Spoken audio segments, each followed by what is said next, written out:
Kalau mandi suci itu sebenarnya dari si pelakunya itu bilang ke korban bahwa cara untuk dia bisa terlepas dari masalah-masalahnya dan lain sebagainya adalah dengan bertaubat, yaitu dengan mandi suci bersama saya.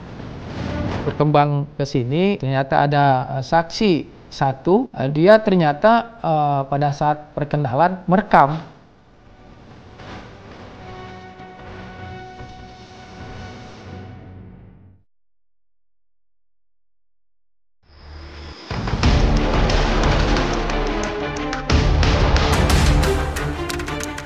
Polda Nusa Tenggara Barat tidak seperti biasanya. Hari itu, di markas kepolisian ini tampak berjejer barang bukti hasil penyidikan. Dari keterangan polisi saat itu, Polda Nusa Tenggara Barat menetapkan 1 orang sebagai tersangka kasus dugaan pelecehan seksual. Dari proses penyidikan, kami sudah melakukan pemeriksaan saksi lebih dari 5 orang. Kemudian kami telah melakukan penyitaan terhadap barang bukti. Kami juga telah melakukan permintaan keterangan terhadap ahli, baik dari Rumah Sakit Bayangkara maupun dari psikolog di NTB ini. Dari fakta-fakta tersebut, termasuk kami meminta keterangan dari pihak terlapor dalam kapasitasnya sebagai saksi, sehingga hal itu memperkuat kami dan mendapatkan 2 alat bukti dalam proses penyidikan sehingga meningkatkan status yang bersangkutan dari saksi menjadi tersangka terhadap peristiwa pelecehan seksual fisik. Lalu, dari mana asal mula kasus dugaan pelecehan ini mencuat? Bagaimana sudah dalam pemberitaan bahwa Agus ini dilaporkan oleh korban melakukan dugaan pelecehan seksual fisik, di mana dalam fakta-fakta peristiwanya dia melakukan suatu tipu daya, menyampaikan kata-kata sehingga korban tergerak untuk melakukan dan disertai dengan ancaman psikis sehingga korban mau melakukan. Iwas, warga asal Lombok inilah yang kini telah menjadi tahanan kota usai ditetapkan polisi sebagai tersangka. Usai dirinya ditetapkan sebagai tersangka, Agus selalu bersuara. Awal saya dari kampus mau nyari makan ke Teras Udayana, Pak. Nah, setelah saya cari makan di Teras Udayana, saya beringinan balik ke kampus gitu. Nah, setelah saya mau balik ke kampus itu, saya mau minta tolong kepada seseorang di sana. Nah, karena satu saya minta tolong orang, dia nggak bisa nganterin, dan saya minta tolong seorang wanita ini, Pak, gitu. Nah, setelah dia minta tolong ke wanita ini, dia yang nganterin bersedia, gitu. Terus saya kira dia ngantar saya, ternyata dikeliling-kelilingin saya 3 kali di Islamic Center, Pak, gitu. Nah, seketika langsung diajak ke tempat lokasi itu, terus dia yang bayar, dia yang buka pintu, dia yang bukain semua saya, dia yang gituin saya, terus dia yang masang lagi gitu, Pak. Dan yang bercerita lagi, nah terus pas dia mau balik itu, dia nelpon seseorang, Pak, dia bilang, kamu di mana ini, saya sudah mau balik ini, tunggu saya di Islamic Center, dia bilang, Pak. Nah, akhirnya naruh HP di helmnya. Nah, setelah dia naruh HP di helmnya, nah jalan, dia balik baik-baik sama saya. Nah, setelah dia balik-balik ke saya, terus diputerin lagi di Islamic Center. Nah, sampai yang ke-45-nya itu bertemulah seorang pria. Nggak tahu saya itu siapanya, Pak. Nah, seketika langsung dia meluk yang pria, terus dia satu temannya yang pria itu memutus saya. Nah, setelah itu dia mau tuh, dia nanya, kenapa kamu bisa naik di sini? Ada apa? Dia bilang, nah, Pak, saya minta tolong diantar ke kampus, kok begini jadinya, gitu, Pak. Agus merasa dirinya telah dijebak hingga akhirnya viral. Sudah diviralin saya malamnya itu, gitu, dan saya melaporkan ke Polresta, dan ternyata saya laporin di Polda. Nah, sampai sekarang belum ada, malah dibalikin saya, dibilang kasus pemerkosaan atau kekerasan seksual.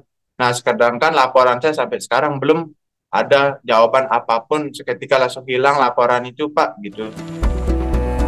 Penetapan Agus sebagai tersangka kasus dugaan pelecehan seksual sontak membuat keluarga terkejut. Keluarga tak menyangka jika Agus bisa dijadikan tersangka. Saya sangat kaget dan shock sekali, Pak, sampai saya pingsan, sampai saya dibawa ke rumah sakit waktu itu, Pak. Sampai saya di oksigen, di macam-macam karena saya nggak kuat ngelihat anak saya sudah kondisinya kayak begini. Terus dijadiin tersangka, kan itu tidak masuk di akal, Pak. Bagaimana dia buka baju celana sendiri, sementara dari bayi sampai sebesar ini saya yang merawat, Pak, yang mandiin, yang semua-muanya sudah saya gitu. Lalu apa sebenarnya yang menjadi bukti hingga Agus ditetapkan sebagai tersangka? Ada 14 item bukti yang kita ambil dari kita sita. 14 item ya, termasuk ya baju korban, terus uang yang dipakai untuk menyewa kamar, baju itu ada baju dalam, baju luar, gitu loh. Jadi jilbab itu yang kita pada saat pelaksanaan kejadian ya kita lakukan penyitaan terhadap barang bukti yang ada dipakai. Iwas berdasarkan penyidikan polisi diduga telah memanipulasi dengan berbagai macam cara untuk menjerat korbannya. Dalam perkembangan terbaru, polisi telah mendapatkan bukti baru bagaimana cara Agus merayu. Lantas, mampukah bukti itu mematahkan alibi tersangka Agus? Berkembang ke sini, ternyata ada saksi satu, dia ternyata pada saat perkenalan merekam.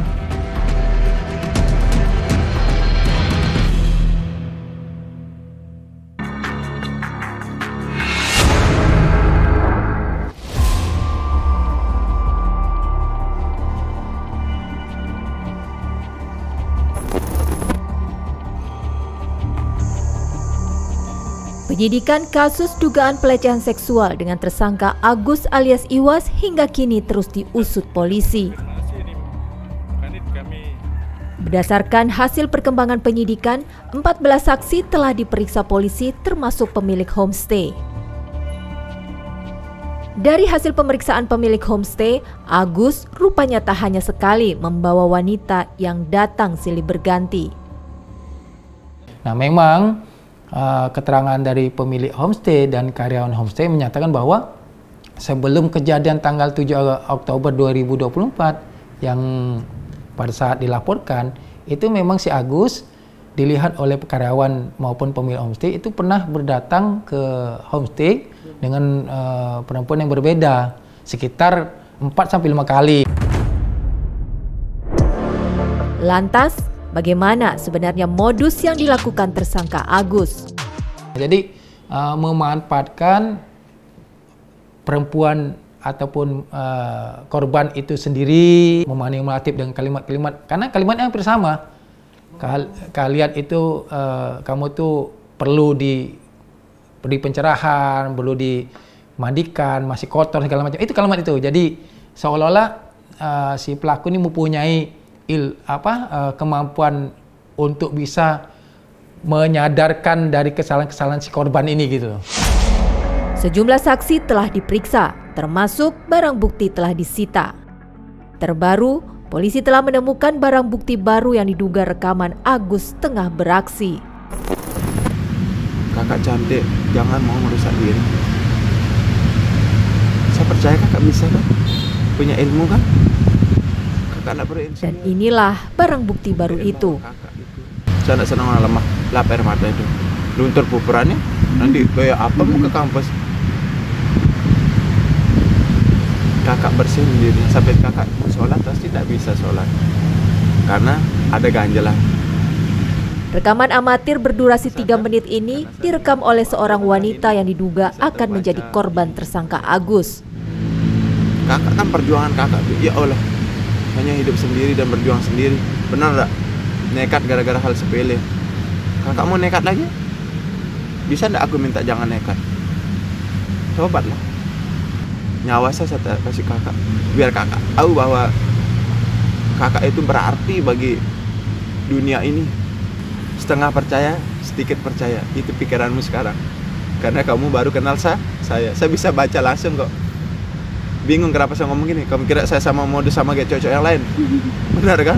Modus iya gini. Buktinya dia ngerusak kamu. Walaupun kita berdua di kamar, saya tidak bisa apa-apa. Saya masih dimandiin sama mama. Saya bukan sama kayak cowok yang lain. Biar jelas. Karena cowok itu hanya manfaatin kan? kamu mau berubah atau tidak. Kalau kamu tidak mau berubah, saya pergi. Tapi kalau kamu berubah, saya akan tetap di sini dengan mengasih tahu bagaimana cara kesuksesan kamu. Ya, jadi berkembang ke sini, ternyata ada saksi satu yang memang pernah hampir mengalami yang sama, dan ini sudah kita berita acara pemeriksaan. Dia ternyata pada saat perkenalan merekam si korbannya, tapi merekam, ini bukan pelaku, korban merekam, direkamlah bahwa ada kalimat manipulatif segala macam untuk ini, dan rekamannya itu sudah serahkan kepada kita saat ini, dan saat ini kita akan untuk angkat rekaman itu melalui IT-nya teman kita di Krimsus. Terlepas dari penyidikan polisi dalam kasus dugaan pelecehan seksual dengan tersangka Agus, sejatinya baru diketahui setelah korban berani melapor ke polisi. Dari keterangan pendamping korban, hingga saat ini jumlah korban yang melapor ke pendamping sudah mencapai belasan korban. Ya, sejauh ini untuk jumlah korban yang berhasil kami identifikasi masih 13 orang, di mana 10 orangnya adalah korban dewasa dan 3-nya adalah korban anak. Kemudian dari 10 korban dewasa itu total 6 orang yang bersedia untuk memberikan keterangan di kepolisian begitu ya. Sungguh di luar nalar, tapi menjalar. Satu persatu korban mulai muncul ke permukaan. Menurut pengakuan korban, Agus seakan tahu permasalahan korban hingga akhirnya korban tak mampu melawan. Nangis dan kemudian si pelaku itu sempat mengatakan, kamu jangan teriak karena kalau orang luar dengar nanti orang luar akan masuk dan menikahkan kita. Ya tentu saja korban kemudian nggak mau dong gitu, saya akan dinikahkan dengan orang ini ya, saya nggak mau gitu kan. Apalagi baru kenal dan lain sebagainya. Jadi itu yang kemudian membuat korban ketakutan. Karena korban pun juga sebenarnya sempat ada, bukan hanya ngomong ya, tapi sempat ada perlawanan fisik juga. Dari pengakuan korban yang mengaku mereka diancam untuk dibongkar aibnya. Korban lalu mengaku diajak untuk menyucikan diri. Kalau mandi suci itu sebenarnya dari si pelakunya itu bilang ke korban bahwa karena kamu ada masalah hidup dan lain sebagainya ya, kemudian cara untuk dia bisa terlepas dari masalah-masalahnya dan lain sebagainya adalah dengan bertaubat, dengan membersihkan diri dari dosa-dosa masa lalu, yaitu dengan mandi suci bersama saya. Itu yang disampaikan. Dalam melancarkan aksinya, rata-rata korban mengaku berawal dari taman di Kota Mataram, Provinsi Nusa Tenggara Barat. Beragam, jadi ketika di Taman Udayana, karena memang saat itu si pelaku sudah merasa tahu gitu dengan kehidupan pribadi korban, maka ya itu tadi si pelaku kemudian mengatakan bahwa kalau kamu tidak mengikuti permintaan saya akan membongkar ini ke orang tua kamu. Karena opportunity rapist ini umumnya mencari perempuan-perempuan yang wah kayaknya nih dia oke nih, dia cukup pintar, tapi biasanya sudah diprofile dulu.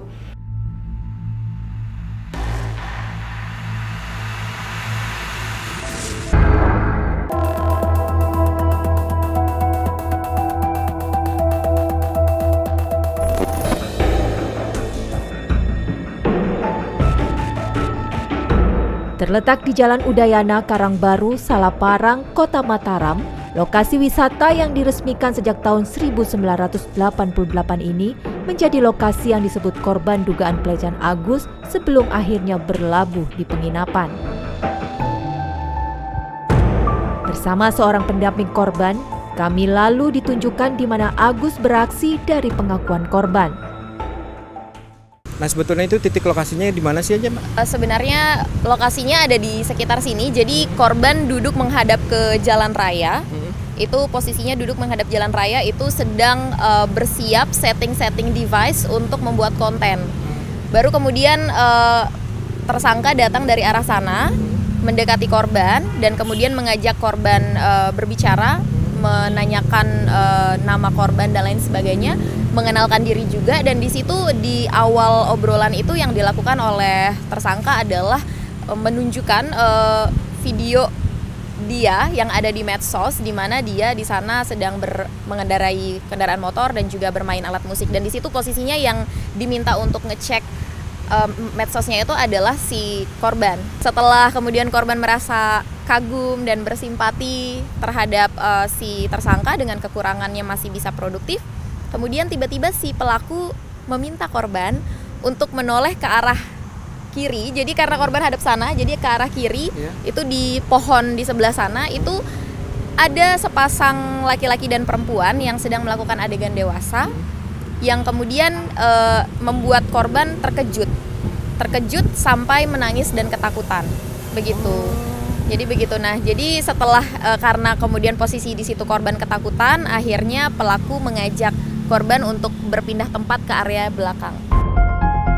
Usai menunjukkan lokasi pertama, dari pengakuan korban, tersangka Agus lalu membawa korban ke lokasi kedua. Nah, setelah dari lokasi pertama itu, terus selanjutnya kemana, Mbak? Jadi korban dibawa ke arah belakang. Di belakang ini masih ada belakang lagi di sana. Jadi ini kan tempat jualan ya. Tempat jualan ini kan ada 2 gitu. Nah, di belakangnya ini. Jadi jadi lebih belakang lagi gitu. Dan itu sepi di sana. Apa yang dilakukan oleh si tersangka ini kepada korbannya di belakang itu?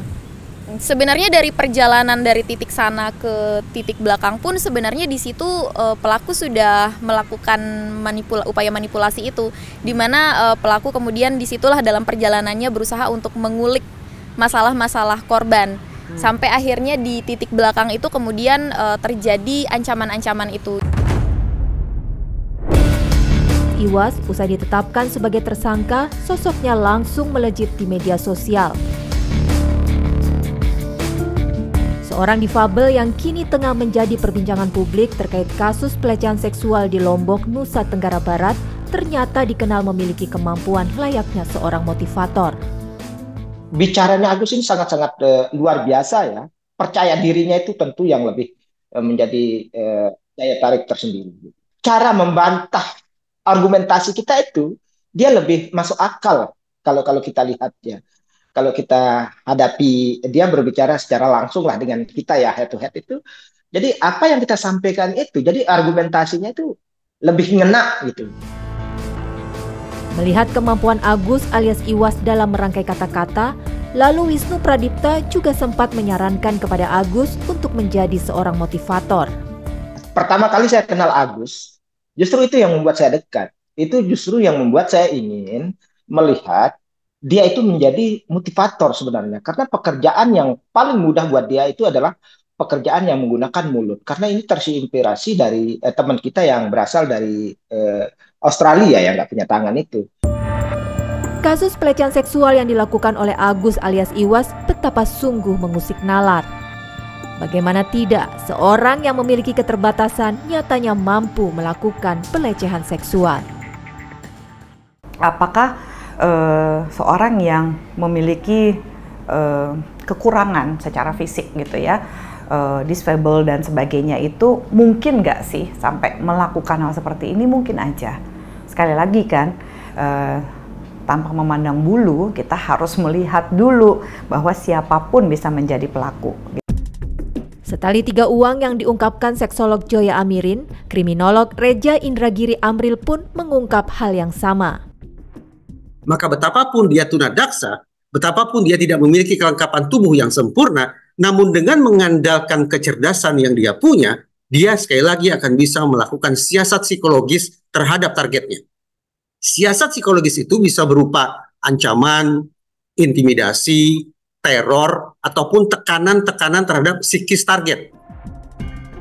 Terus bertambahnya korban kekerasan seksual yang dilakukan pelaku Iwas alias Agus, seksolog Joya Amirin juga menilai jika pelaku telah melakukan profiling terhadap korban-korbannya.